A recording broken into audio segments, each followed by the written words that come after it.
بسم اللہ الرحمن الرحیم۔ السلام علیکم ناظرین، آپ کا اپنا میزبان نسیم اکمل خان آپ کی خدمت میں حاضر ہے۔ ایک چھوٹی سی بات ہے، اگر آپ کی سمجھ میں آ جائے تو اچھا۔ بیشک گھروں میں یہ ہوتا ہے کہ میاں بیوی کی تلخیاں ہو جاتی ہیں، لڑائی ہوتی ہے اور بندہ یہی کہتا ہے ہمیشہ، لیکن میں آپ کو ایک بات کہوں، یہاں پر عورت بہت معصوم ہوتی ہے۔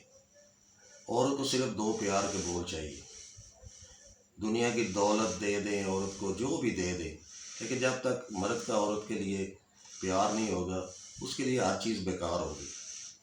عورت کسی چیز کی بھی نہیں بھوکی ہوتی، صرف پیار کے دو بولوں کے لیے، بولوں کی بھوکی ہوتی ہے۔ اس لیے جو لوگ آپس میں میاں بیوی کی انڈرسٹینڈنگ اچھی رہتی ہے، اس کی وجہ بھی یہی ہوتی ہے کہ وہ خاوند جو ہوتا ہے اپنی بیوی کی عزت کرتا ہے، اسے پیار کرتا ہے، اسے پیار کے ساتھ بولتا ہے، تلخ نہیں بولتا، اور یہی بیوی بھی پھر اپنے خاوند کے ساتھ وہی رویہ رکھتی ہے۔ تو باتیں تو بہت لمبی ہیں، ساری رات اس پہ ڈسکس ہم کر سکتے ہیں، لیکن اگر سمجھنے والا چاہے تو چھوٹی سی بات ہی سمجھ سکتا ہے۔ اس کے ساتھ ہی نسیم اکمل خان اجازت چاہتا ہے۔ ہمیشہ خوش رہیں، دوسروں کو بھی خوش رکھے اور مجھے بھی دعا میں یاد رکھے۔ اللہ حافظ۔